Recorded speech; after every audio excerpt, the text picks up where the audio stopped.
Namaste, and welcome to another fireside conversation with Vichar Manthan, where we churn ideas with experts from a range of disciplines to explore some of the most important issues facing British society. We make a conscious effort to explore ideas under the scrutiny of Dharma. Does it benefit all?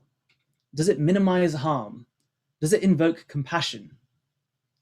Using these parameters, we can discern whether an idea is sustainable and whether it can enable society to flourish. My name is Arun, and today I will be representing the VM team to Manthan today's topic: vaccinating for misinformation. Who is responsible? Our expert witness today is Dr. Adam Ritchie, who is a research scientist at the Jenner Institute of the University of Oxford.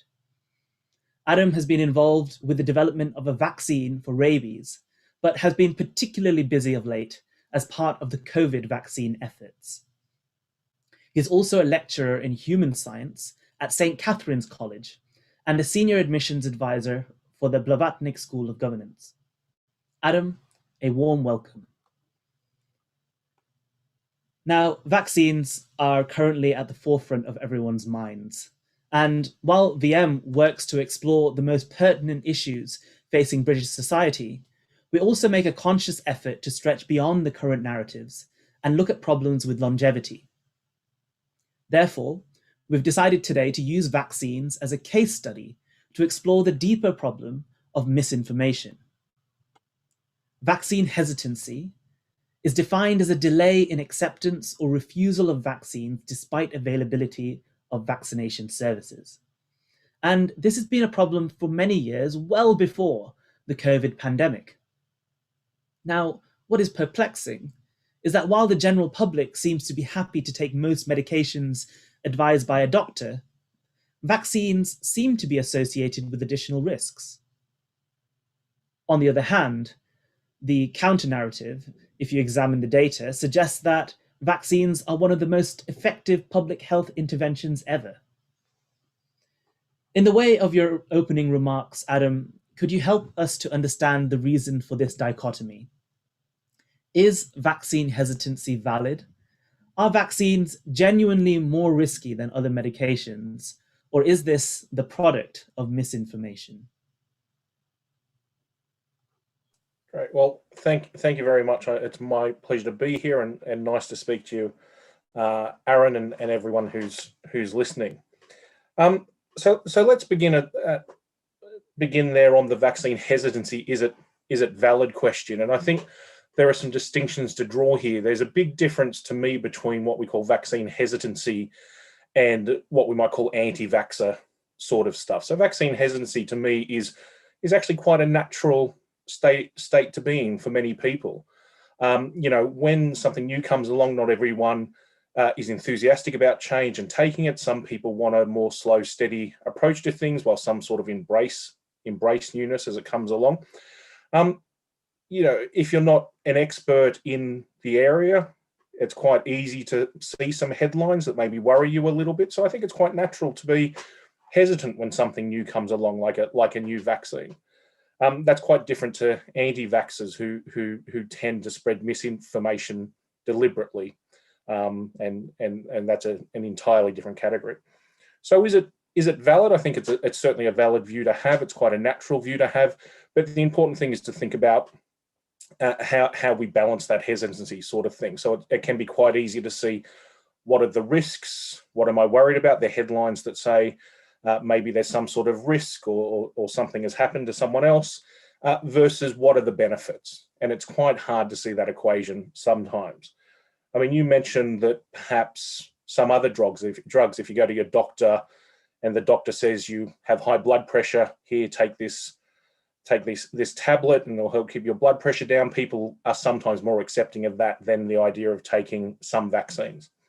But that can be because the benefit is right in front of your face, as it were. If you have diabetes and that's causing you ill health, if you have a medical condition and you can feel it, or even if the doctor says it's causing you problems, even if they're not manifest yet, it's quite easy to accept the benefit of what's being offered to you and to see the benefit more than the risk. The unique situation for vaccines is vaccines are something we give en masse to healthy people to protect them from a risk that's less apparent sometimes. During COVID, that risk has been very apparent to many of us, but some of the pre-existing sort of vaccine hesitancy or resistance around something like measles, for example, the measles vaccines or other vaccines like that, has sometimes been, well, we don't see measles a lot in the UK. There's not that many outbreaks. So maybe it's not so in front of the benefits and not so apparent to some people when they're making those decisions. So I think that's probably at the core of, for many people, not necessarily for everyone who feels this way, but at the core for some people on why they may think or be a little bit more hesitant about a vaccine than say a drug they were offered for a condition they have.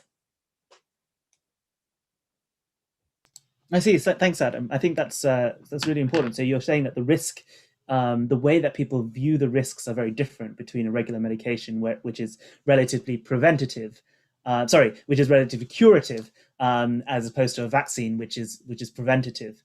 And at what point do you think that the public see this different? What is that public perception of risk? Well, I think risk is difficult. I mean, risk is its own academic discipline. You know, uncertainty and risk are things that we know humans don't handle especially well. You know, we like to think we're rational. We like to think we think, you know, in a very complex way. And I guess compared to the other animals we share the planet with, that's probably true. But we're not great at it in many ways. We tend to misassess risk. We tend to overestimate some risk. We tend to underestimate some others. And that, as I say, has been well studied, and there's a whole literature about that. But you know, broadly speaking, people, the more in control they feel of things, the less they perceive risk. So if you think about being in a car, people will tend to most people perceive themselves to be an above average driver. That can't really be true. Not everyone can be above average, right? But as long as I'm in control, I feel the risk is lower because I'm in control. Where if someone else is in control, you're a passenger or something like that, you can feel a little bit more at risk because that control's gone. Yeah. So I wonder how why has it been that some of these beliefs about vaccines and maybe some of the misinformation that comes from the anti-vaxxers have been particularly, I think in a couple of papers have referred to them as sticky, that they seem to stick within society. And why have public health information campaigns struggled to dispel these erroneous vaccination beliefs? Yeah, so sticky is an important idea. The way I often think about it is the best, you know, the best or worst, depending on your perspective, misinformation. So the most effective misinformation is stuff that's very grounded in truth. You know, sometimes a 95% true story with just a 5% twist on it is much more effective than just something that's entirely fanciful, sort of thing. So, you know, it's quite easy to you know, look at, well, there's some truth to something, you know, this vaccine works in this way, or it has this ingredient, and you might go, oh, that ingredient's in this other bad thing, like it's in in something we use to clean, for example. But you know, the things we consume every day have all sorts of different ingredients with it, and it's all about the amount of something that you're exposed to, not whether you're exposed to a little bit of something. Just as one example. Sure. Yeah, so it's an issue like that. Yeah. Okay. I see. So, just before we continue, I just want to shout out to the audience that we'll be collecting your questions at the very end of the discussion to pose to Adam. So please engage in the YouTube live chat, and we'll be picking up those questions. And definitely, we encourage you to have those side discussions in that chat as well. So, Adam, it's clear that the flow of information no longer really occurs in a single direction, and that there's so many different entities that are both giving and receiving public health information, including the government, health professionals, scientists, pharmaceutical companies, the public. But the first one that I really want to focus on is the media. And the media seems to have played a really important role in keeping the public informed during the COVID pandemic. And the purpose of the media has always been to find and communicate the truth to the public. But in recent years, this sensationalist journalism seems to kind of take some precedence. In your experience, how well do you think the media have been equipped in communicating public health information? And do you think it's their responsibility to do so? Responsibility is a big question. Depends on what you mean by media, and like something like the BBC, for instance, has a Yeah, let's stick with the mainstream media as tool a that drives it exactly. yeah. Lots of media does have sort of its perspective, its agenda. Not necessarily very deliberately to do something, but some outlets have a particular view of the world. So, for instance, some that are very pro government at the moment in the UK love to promote the vaccine as a success story of the current government, and that's, where ones that are a bit less of the government tend to emphasize that part of the story a little bit less. But on the scientific side, one thing I would say is, to me, the big media outlets have become much better in a way at dealing with science over the last 10, 20, 30 years even than they previously were.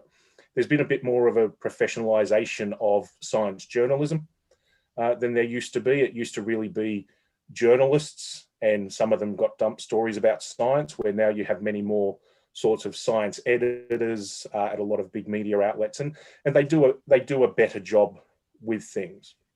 And in the UK on the vaccine, the narrative's been pretty clear through most of the mainstream media. Get the vaccine, it's going well, and in most of the UK, vaccine uptake has been phenomenally high, especially in the highest risk groups. Well over 90% in most places, which is great. And I think the media has no small part to play in that.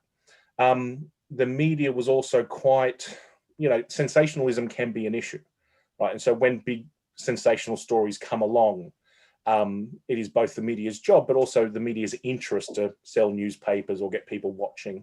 Of course, yeah. Yeah. So when MMR, when the very poor study that was ultimately retracted that raised questions over the MMR vaccine years ago, came about, it was right that was reported, and it was reported because it was a legitimate medical concern at the time. The study was poorly and unethically conducted, we now know, so it was illegitimate.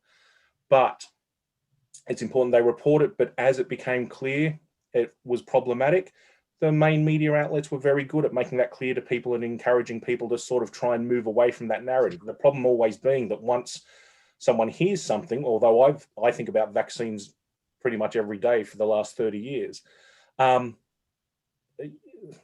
maybe generous 25 years, if you've just heard something, oh, maybe this vaccine's not safe, I read it in the paper 10 years ago, now I've had a kid, I'm a bit worried about it, I need to be reassured, then the media has put out some of that reassurance, but then there's other places. Yeah, okay. So I see. Well, so one thing that I've found, though, when I've been looking at some of these articles, and I look, maybe not necessarily in relation to vaccines, but a lot of different other fields, maybe in for example in relation to cancer, and I go back and I look at the journal that they're referring to. The two just don't match up. The actual article that the BBC or whichever news outlet is portraying, and the actual journal article that's behind it. So to me, that has improved. It's certainly not perfect, but that was worse 10 years ago. Right. So there was much more misstepping, much more misunderstanding.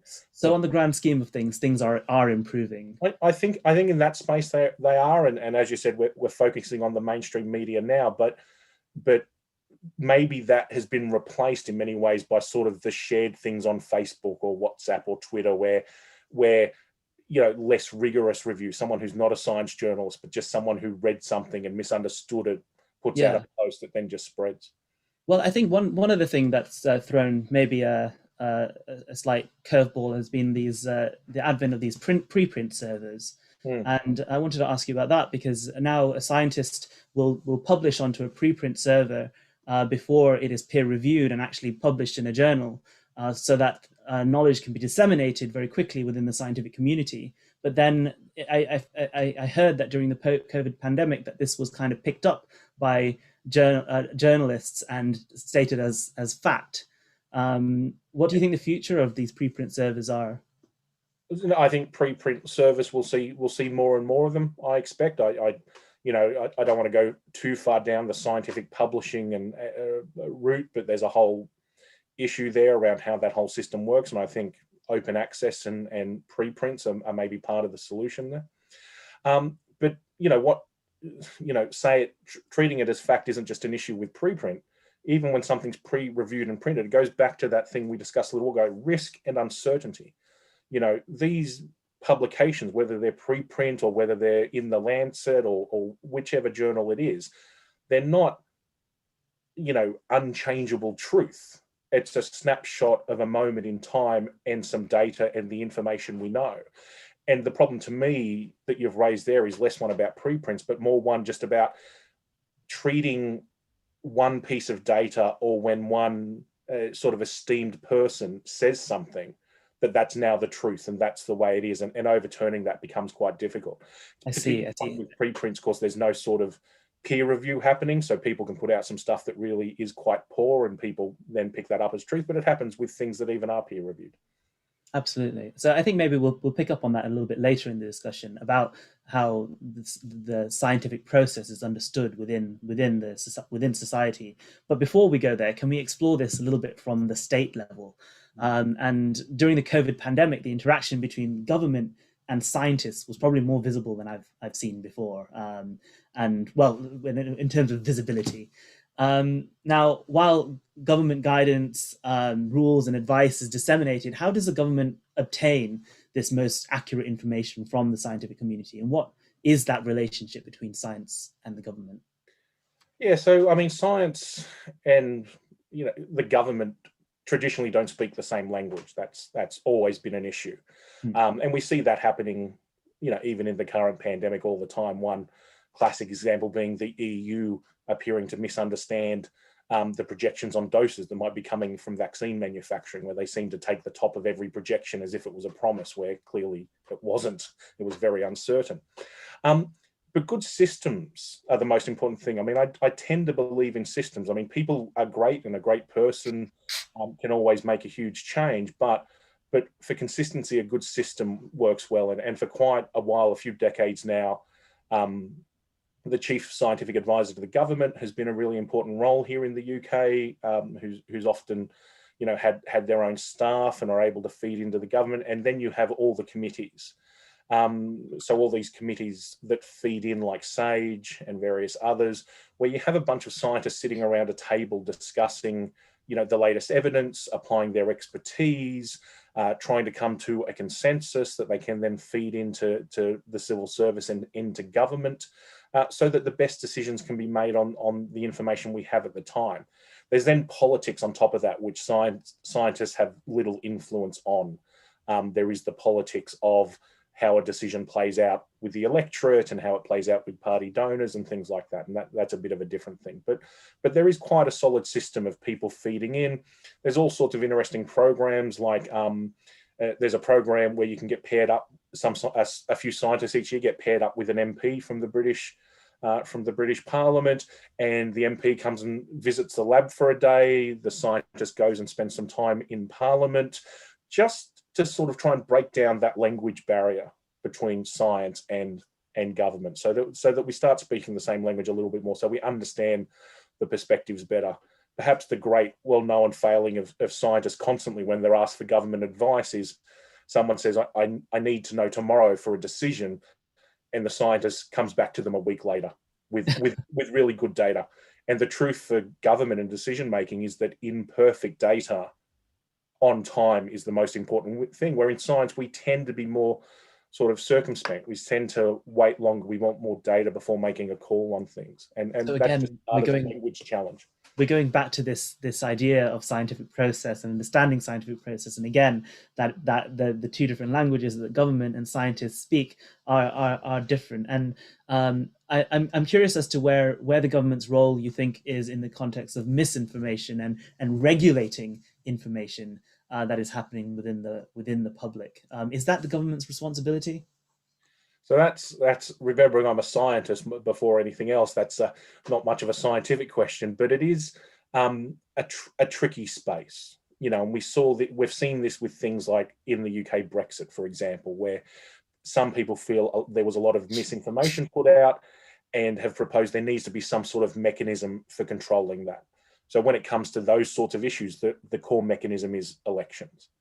When it comes to, can you control how information spreads and how you do that, it's a very fraught area, because once we do start controlling it, who's in charge of the control is always the question. So while I might personally feel quite cheerful when Facebook or Twitter sort of stomps down on anti-vaxxers, the question is what gets restricted next, and when is it an issue of free speech? And we see all over the world, important issues and discussion of those issues sometimes being curtailed by government intervention with traditional media outlets and modern social media outlets. So it is a fraught area. Maybe let's pick up on this whole idea of social media, because the prospect of a single source of information is no longer the case. Anyone with internet can now have their own platform to start talking about these things. So, do you think, therefore, everything is now down to the individual? Do you think individuals have a responsibility on social media to portray correct information? But morally, I think yes. But what is correct information and what is that responsibility are both very, very big questions. We all, in our own ways, traditionally, perhaps the way you curated the news you were fed was which newspaper you bought or which news you watched. Where now, for most of us, it's actually who we follow on Twitter or what hashtags we click and how the algorithm then feeds us the next bit of information. So, we maybe have a responsibility, personally in my own life on social media. I feel a responsibility to try and keep my eyes open to different perspectives, to try and not just close myself off from other ideas and keep them open. That's, I don't, that's a little bit different perhaps to bad misinformation, anti-vaxxer type information, but people's personal responsibility. Do I feel anti-vaxxers are responsible for sort of, it might be too strong, but poisoning the minds of people against vaccines? Yes, I do. Do I see an accountability mechanism for that? Not easily. Not really, I think is probably my answer. I'd love there to be an easy solution to that, but we probably wouldn't be talking about it if there was such an easy solution. Yeah, absolutely. No, but I do like the fact that at least from an individual level, you suggested that you yourself try your best to keep an open mind to what is going on. And that's what I'd encourage everyone to do, because for me as a pro-vaccine person, if I see someone who's hesitant or raising questions, and then either I just block them and don't listen to them, or I sort of mock them or come down hard on them and tell them they're foolish. That doesn't serve anything. I think in terms of communicating for us to the vaccine hesitant community, I think it's easy to say, but kindness, openness, and honesty, transparency. These are the important factors for sharing information. Not trying to hide things, showing that we do the trials properly. And I get contacted sometimes by people who are worried about the vaccine or have a family member who is, and being open about things and honest, I think is the most successful way forward, rather than trying to sort of limit and say, well, don't listen to these people because they're bad people who tell untruths. It's sort of, well, here's the information, here's what I would do. Yeah, okay. Yeah, I see. So I guess what about in the context of trust, I guess? So why are people so inclined to trust the armchair immunologists that seem to be posting on Twitter all the time now, or even their mate John down at the social club on Twitter, over people who are experts in the field? Well, I think we've always listened to our mate John, sort of thing. It's John might think he knows a lot about the football, or John might think he knows a lot about vaccines, or John might think he knows about the next election, or whatever it is. But we've always had an inclination to talk over the garden fence, or at the pub, or at work, or whatever the setting is, and sort of taking information from each other. So I think that's been normal. I think what you see a little bit online is less of a sort of, I trust John, but actually I might have some preconceived ideas. So, For instance, I might be inclined to think that the government is keeping secrets from us, and that's the sort of thing the government does. And if that's what I already think, when I start seeing things on Twitter or WhatsApp or whatever it is that tell me the government's lying to you about vaccines, you should be worried, that I'm already receptive to that message. And so it's not so much about John's delivering it or whoever's delivering it. It's more, I'm looking for a particular message. I'm not necessarily consciously looking for it. I just might be inclined this way. So I might be open to that sort of message. I've got my own ethical position on a whole range of things, which probably make me more inclined to believe what's said by some politicians than others, or what's in one newspaper than another, or, we all like our own views backed up. And I think that's probably a big part of the issue. And once you see one thing that tells you, well, you've got to be careful of this, you can't trust it, then you keep going. And it wasn't that long ago, that one of the British ministers said, people have had enough of experts. But I think here in Britain, we found out over the last year that there's probably more appetite for experts than there is for non-experts. The numbers of people who are getting vaccinated are high. So we are talking about a minority. What we're talking about is, how do we reach that minority of people who, have really well-founded, really reasonable worries about something new like a COVID vaccine, or even, legitimate worries when they've been told that another vaccine has caused disease in people, where that may just entirely be false. It's just, how do we reach out to them? How do we speak to them kindly? How do we put information out there and show that this is in their best interest and everyone's best interest? Yeah, I see. So I think even in the scientific community, the general public engagement efforts seem to have increased massively over the last maybe 5 years, and even the hashtag SciComm it appears so much on our Twitter feed, and maybe I want to move to scientists and experts for that matter, because one of the biggest criticisms that's led to mistrust amongst the scientific community has, I think, been very much a lack of understanding of scientific process. So, for example, something that was deemed to be correct one day was correct the next day, and then people are saying things like, "Well, these scientists just can't make up their mind about anything." Well, on the other hand, we could argue that science is just a modern day system of discerning truth. Could you tell us a little bit more about the scientific method and that's been adopted maybe here at the Jenner Institute or maybe across the world? What checks do we have to ensure that information is correct in the scientific community? Yeah, so I mean, it's a big question. We could spend hours talking about the nature of knowledge and the nature of how science works, and there's a whole philosophy of science even before you get to scientists about how we understand the world. But at its core, science is about evidence and interpreting that evidence reasonably and taking action off the basis of that. And you mentioned truth, and this is, again, one of those things where we see this intersection with uncertainty and how we naturally don't handle it very well. It's just not one of these things we like. We don't like certainly. We like to know, if I do X, I will get Y. We like to know that. We don't like to know, if I exercise every day, I'll be healthier and I'll live longer. We want to know that for sure, but actually the reality is, it won't help some people at all, where it will help some people a lot. We don't love that sort of uncertainty. It's not for us, but uncertainty really is that core of the scientific process. Science is about what we sometimes call lower T truths, truths that have to be open to change. Scientific information changing is one of the most important things about science. If science can't change, it's not science anymore. It's become belief. It's become capital T truth.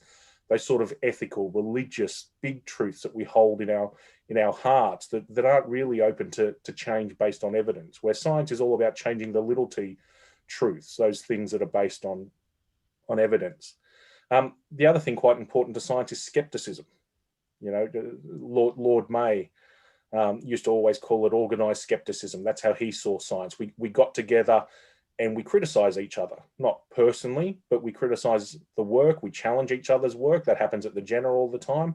I present some data, other groups ask questions about it. They go, hey, did you think about this? How do you know your interpretation's right? They put forward other interpretations, and that's how the process moves forward. And that's how we take our experiments, our scientific knowledge into the world for benefit for everyone. And I really like the fact that you mentioned about this lowercase t truth versus capital T truth, because what we do here at Vichar Manthan is try and explore things from a lens of dharma. And when we refer to dharma, we really are seeking those lowercase t truths, right, in society, and that's what we are striving towards. One question I had though, Adam, was that not everyone will be able to learn about these topics and necessarily be able to comprehend these ideas. Some of this information that is communicated in a scientific manner, even when it's broken down very simply, is still very, very difficult to comprehend. Yeah. And do you think that people will then at some point just need to trust in experts and trust in scientists in order to get past this? Yeah, but that's so yes, but only if the system works well. If it becomes a case of trust in science means there's some powerful scientist who can't be challenged and they're in charge and what they say goes, then we have a terrible system. It's one of the most well-studied issues around scientific advice in Winston Churchill's government during World War II. They got themselves into a bit of a pickle by having one key scientific advisor making all the calls on everything rather than a panel challenging each other. And it led to some pretty bad scientific decisions on what the best way out of World War II was. Luckily, they changed tack once more people were involved and resolved the big problems. But there's a book on that called Science and Government, if anyone's interested. It's a fascinating. Oh, maybe we'll pick that up in one of our book clubs that we have across. Yeah, absolutely. A bit of an old book, not surprisingly, from back in the 50s. Yeah, that's the story of the mid 40s. I must admit I lost track of your question, Aaron. Could you ask it again? Yeah. So I was asking about trust. And yes, and so that trust is important because, to me, the trust is the combination of the experts of the individuals, but how the system brings them together to give us the best chance of getting correct outcomes.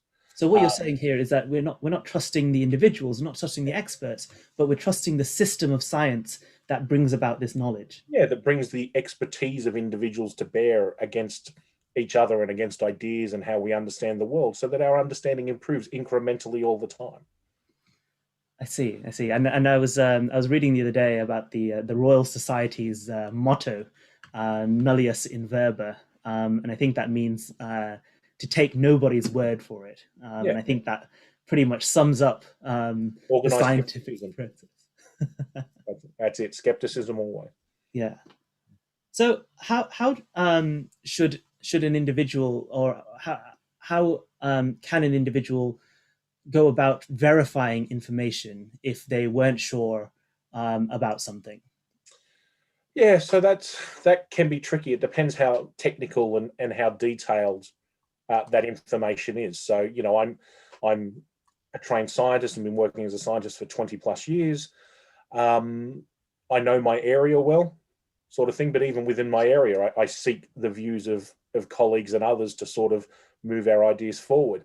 But if you get outside my area to other areas of science, I look for the organizations that you can trust. So, if I didn't know about infectious disease, I'd look to trust maybe organizations like the CDC or the NHS or various organizations like that, expert academic groups, even like the JENA, and not so much trusting, organizations that don't have a strong expert foundation, don't have good systems in place, and are sort of just putting information out, which you do unfortunately see quite a lot of via social media. So it can be hard to verify. If I'm looking at information about climate change, for instance, I'm not a geophysicist. I don't really understand how weather and climate works really, but I know enough to be always a bit skeptical of what people say, to look at the different views that I hear people talking about, and to rely somewhat on an organisation there like the IPCC, who that's their mechanism for bringing together experts and bringing sort of a scientific consensus to bear on a major challenge. Yeah, and I guess maybe it kind of falls on as a responsibility of us as scientists to actually maybe start propagating information that we are that we do understand well. I know, Adam, you recently published an article in the Spectator, and talking about exactly what you know about very, very well. And maybe do you think that scientists are doing this enough, or do you think we could be doing more? Yeah, so I think everyone can't do everything, and what you have is a spectrum. Some of us are better just doing the science. Some of us, leave the lab and do journalism and become those really specialized science journalists, which is great. And then some of us, and we've seen plenty of us, sort of are working scientists who spend a little bit of time on sort of public comms and pieces like that. I think it's important to reach out to all communities. It was years ago, Ben Goldacre, who used to write, I think it was for The Guardian a lot, started writing in one of the sort of Daily Mail or somewhere like that, and got a bit of criticism for starting right there. But actually, no, science doesn't have a political agenda, or it shouldn't. Science should be about talking to everyone, and that's quite important, I think. I think that's a wonderful message, Adam. I'm keen for us to move over to our Q&A, because a lot of people have been submitting some questions, exploring some of the ideas that we've been talking about. The first question, it links back to science communicators, and is from Ajay Mistry, and he's asking, what role do science communicators, academics, and mainstream media outlets have in educating people about perceived risk versus actual risk? Yeah, so I think a really, really important role in that. I think we've seen some a pretty nice recent example of this with Jonathan Van Tam and some of the other advisors presenting alongside the ministers, especially when they were talking about the reasoning behind why different age groups in the UK might be preferentially offered different vaccines. So what is the risk in each group? This goes back to the sort of platelet-related blood clotting issue around the AstraZeneca vaccine. How you look at risk and benefit, and how that might be different in different groups of the population. And so that was one of the probably the best attempts I've seen recently to try and communicate something that's phenomenally complex in a way that was digestible for most people, sort of thing. And so that science communication is really, really important. If academics just talk about their concepts of uncertainty and what that means, everyone will switch off and not really understand it. Visual representations, I think, are really important. Not written word, but visual images that can convey a message. And so, bigger picture than that, the one thing I'd say, if I could click my finger and change one big thing, it would be sort of science education from young child on. Science is often taught as a collection of facts, sort of thing. I remember my daughter's one of her first science books was 1,001 scientific facts, and I looked at that and I just went, that to me is the antithesis of science. We don't collect scientific facts. We have that lower T truth, and there's uncertainty, and we've got to be open to change. And I've always felt that that's the way we educate has a big role in how, as adults, a lot of us struggle with dealing with uncertainty and dealing with the fact science changes.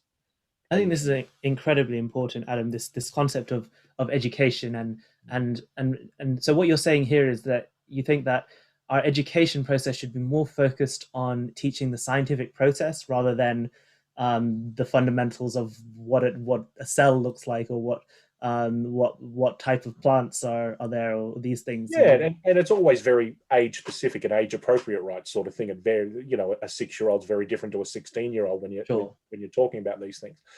But the moving away, to me, a little bit of science is a collection of facts. That's the thing that worries me a little bit in the way it's generally taught in the West. It's part of education that focuses a little bit too much on rote learning information rather than processes and how we build knowledge. I think it's much better to equip people to be skeptical and to build knowledge rather than to go, here's 100 facts about dinosaurs, here's 100 facts about space, here's 100 facts about plants, and so on. I see. A question from Brother is asking, so as scientists and academics communicate more and more with the public, and you mentioned already about having more visual information, how else can they ensure that content is intelligible, but while not also, well, without compromising on the details and without perhaps patronizing the public. Yeah, absolutely. And the thing we accept, like an experiment, sometimes things will go wrong. So sometimes people try and put things out, and it can be a little bit patronizing, or it can be so technical that no one can understand it except someone who works in the field. But this is, again, one of those spaces where, communicators and science communicators can be very helpful. Sometimes it is best for someone to come in who's an expert at understanding science and building images and messaging off it, to talk to the experts and build from that. It depends what we're trying to say. Some of us are quite happy, talking, I find, is quite easy. If you ask me to do some nice diagrams about risk, I'd probably struggle because I'm not great with building diagrams. So that's where I would turn to someone else. Even things like, I've written a few press releases for the university during the COVID times, and I started on the scientific side, and we get some quotes from some of the professors, and then we work with the comms team to sort of go, well, actually, what is the message of this? Does this message make sense? Have we written it in a way where it's just gobbledygook? It's about bringing different expertise to bear. And if I say I want us to believe in experts, that's not just I want us to believe in scientific experts. As a scientist, I believe in communications experts. As a scientist, I believe in education experts. I believe in all sorts of experts and work with them to achieve what we try and do. I see. Adam, I've got another question from perhaps one of our academics on the other side of our academia, working in the humanities, Mm-hmm. And he was asking about these preprint servers and asking whether they should be restricted to those within the scientific community, because in the humanities, that working papers are never shared outside of departments. Yeah, so hello, humanities people. I spent quite a few years, 6 or 7 years, full-time working in a social science department, that School of Government here at the university, which was a bit of an eye-opener for me, working with people from across the entire academic spectrum, and different approaches to how knowledge is built and communicated. And working papers in social science and humanities were quite different to what I was used to, coming from a scientific end, where in science we do tend to not, or have traditionally not, shared the information as quickly. And I think at least in our discipline, or like in science broadly, the overarching feeling from funders has been that, knowledge is often publicly funded. So they're either charities or research bodies funded by the government, and that they feel that information needs to be more openly shared. Now, preprint servers, my expectation is not much attention outside the scientific community would have been paid to them if it wasn't for COVID. And if they were behind some sort of firewall, I've got a funny feeling that what goes on the preprint servers would be in the hands of a journalist about 15 minutes after it goes on a preprint server. I think people would share it pretty broadly as soon as it happened. Yeah, so the regulation of information is not necessarily cool anymore. The open access is the general feeling within science at the moment. Yeah, and there's been a big push for it from both the bottom up and the top down sort of thing. A lot of people philosophically have a position that we should be sharing information as much as we can. That does raise some questions about those who generate data versus those who analyze, and what the career growth of that is in those two areas. But that's a very academic career building conversation rather than one of science and misinformation. Let's see. On I guess misinformation, somebody has asked the question about anti-vaxxers and whether they are using scientific information in the basis of their arguments. I know you mentioned this earlier, that they could be 5% of that being some truth. So are these they're asking, are these people just not other scientists that have an alternative viewpoint? Or is there some basis in this? So science. The word scientist is very broad, sort of thing. So almost anyone can stand up and go, I'm a scientist, and sort of claim that mantle, as it were. There's there are different levels of what's going on there. So there is the level of, and a really important level, where questions have to be asked. We don't create a vaccine and go, hooray, we shall never ask a question of the vaccine again. We, as it gets rolled out, we study adverse events, we look for any possible issues. That's how this blood clot issue came up. And that's really important because, we're all in this game, certainly on the academic side of science, but I think most of my colleagues I've worked with in industry recently, I've learned as well. I was a bit skeptical about industry, having been in academia for 20 years, but I have found them really driven by the same issues we are, which is helping people. But it's really important to making sure that's successful. Now, when it comes to anti-vaxxers, you have sort of a range of things going on there. You've got some people who are pushing an agenda, who are sort of anti-science, or some of it has a relationship with anti-genetically modified organism groups, so anti-GMO groups, as we call them. And they do take scientific information, because scientific information can be a bit bamboozling. So if you make it, you call to that scientific authority by challenging vaccines. Back in Australia, where I'm originally from, we had an anti-vaxxer group there that was led by a doctor, and she drew very heavily on her being a doctor, and drew authority from that. She had a PhD in micropaleontology, so her expertise was Wonderful. small fossils. Put doctor in front of her name and sort of drew authority from that. I mean, I don't know if anyone's seen it. It's very easy to Google and look up, but sort of a reverse example of this that sometimes gets shared in the circles I walk in is the dihydrogen monoxide scare. I don't know if you've seen that one, Aaron, but dihydrogen monoxide, it's in 100% of poisons. If people who get stuck in it die all the time, it's water. You can list all the things that water is in, and it sounds like the most dangerous thing on the planet, but it's pretty important. You're 70% water, sort of thing. But you can turn it into a scientific sounded word, dihydrogen monoxide. You can put all sorts of scary looking things next to it, and what you're doing there is sort of what the anti-vaxxers do. They draw on the scientific words, the scientific information, and then just pitch it in a way to make it sound scarier than it actually is. Adam, you mentioned one thing about you touched on industry there, and I'd like to pick up on that a little bit. How open have industry and pharmaceutical companies been in the context of sharing information, either with the public or with each other during this COVID pandemic? Yeah, so I mean, I can speak of my personal experience here, which we've got to be careful of extrapolating to everyone. Sure. But and let me also make clear, I was very skeptical about some of the involvement of the vaccine, and I wasn't the only one. And I've been very pleasantly surprised.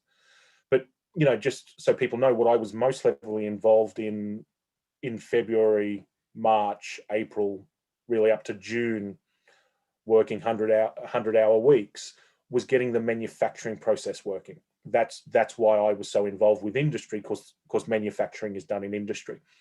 And groups who are manufacturing it now all over the world are natural competitors and would not normally share process or information with each other. Of course. We had multiple calls a day, all across the week, with sometimes 6-7 companies who are competitors, just talking openly about how we get this vaccine made. As we were doing things in our lab, as some of these companies had started doing them at their facilities, each of us was learning off the process and the experience of the others, where under normal circumstances, they would be considered trade secrets and just kept away from others. So I was really very happy.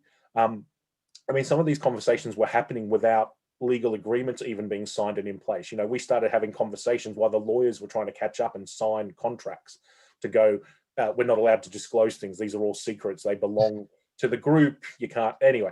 But people just went, this was March, lockdowns were beginning. We could see what was coming, and everyone just went, we are just going to do what needs to be done, and we'll worry about the problems later, which is not the way I thought industry would work, and it's not the way I think some of us who are a bit skeptical of the pharmaceutical industry might think of them. Well, that's incredibly reassuring, I must say. Myself, having been mostly in academia, I also think of industry as this big behemoth, And all and it cares about that's is really positive. money, and they'll write over people to get it, and they don't care about anything. And it's just not been, it's not been the case at all. And particularly, I'm obviously biased, and everyone should know that because I'm Oxford Vaccine Development. We work with AstraZeneca. But this is the vaccine feeding the world at the moment, sort of thing. Almost all vaccines going through COVAX to low and middle income countries are the AstraZeneca vaccine, and that's partially because of the way we developed it and the agreement between us and um, as a university and AstraZeneca, but also they've really stuck to it. I thought maybe they wouldn't really be into this no profit thing, but they are and have been for a year now. That's amazing. That's amazing, Adam. I'm keen for us to move into our closing remarks, and I think this has been an absolutely wonderful discussion so far, and some great questions from the audience. Um, I think it'd be great to conclude back on the titular aim of the discussion. So, in 3 minutes or 3 or 4 minutes for your closing remarks, what ought society do to vaccinate against misinformation? So I think I'd go back to my if I had a magic wand answer a little bit earlier, which is to train us, to teach us to be skeptical but not afraid, to teach us to question information and experts but not dismiss everything they say, to equip people with the tools to be critical consumers of knowledge rather than just um, agreeing with the first thing they read, or just accepting what speaks to their pre-existing biases. And so I think that would be a big part of it. I think regulation is phenomenally difficult and fraught. I'm, reasonably happy with big media outlets and social media outlets sort of having an agenda or a position on vaccines. So if the BBC and others say we support that vaccines are safe once they've been through all the testing and approved by the regulators, and that's the narrative we're going to push, that's fine. There was a period once upon a time where it seemed that every conflicting view had to be put forward as if it was equal to the prevailing scientific view, and we appear to have started moving past that, which is good. But I would always be skeptical about giving too much power to the regulation and restriction of knowledge. Although it's uncomfortable, although I see a lot of things I vehemently disagree with, and I know are just not true based on the evidence we have, I would be hesitant to hand the power to people to restrict what we can do, say, and think. I think it's much better that we engage with, especially those who are vaccine hesitant, with truth, with kindness, with information, and support them to come to their own decision. And hopefully for most of them would be the right decision, that the vaccine is safe, that it's perfectly reasonable to be worried, to be skeptical about something new. Skepticism is a good thing, but that we don't be afraid, and that we make our decisions for ourselves and our loved ones and our society based on the evidence, the lower T truth, and that the thing we hold on to that we don't let go, that's the capital T truths. Nothing to do with vaccines, but that's your ethics and your religion. You stick to that capital T truth and keep that, but be open to changing the lower T truths. Thank you very much, Adam. And perhaps a little bit more skepticism in the world could be a good thing. So, Adam, this has been a really insightful discussion, and I'll just move into our kind of a closing. And so we've explored today the topic of misinformation, which has begun to touch on the very nature of belief itself. And should it be based on fear? No. On your peers, probably not, but maybe that lowercase t truth. And we know that a dharmic way of living is that which enables us to identify the truth. Thus, one's ability to discern truth and how we can increase our faculties to do so may be our responsibility, especially in fields that we're less familiar with. So everyone's responsible to do a little more to learn and inquire, and perhaps it may be the role of scientists to lead that initiative. But we encourage you all, as the audience, to always ask questions, but in an earnest manner, to discern the broader truth of any matter. This brings our fireside discussion today to a close. And as always, we wish to remind you that VM is entirely run by volunteers. Nobody in the organization is paid for their time or their efforts. The financial contributions of our well-wishers support the organization and the costs of maintaining the core infrastructure. We encourage our regular participants to become well-wishers to help support our work. If you would like to become a well-wisher, you can either follow the link that's being posted in the chat or follow the QR code that you can see on the screen now. To stay up to date with all of our events, please join our mailing list at www.vicharmanthan.org/mailing list. And there are all sorts of things going on that you'll be informed about, including our 5 book clubs and our new VM podcast that I definitely encourage everyone to check out. As a bare minimum, if you haven't already done so, hit subscribe on the YouTube channel. Our next event will take place on Thursday, the 27th of May, 2021, and the topic is, will there be a water crisis in the UK? We hope to see you all then. Good night and namaste.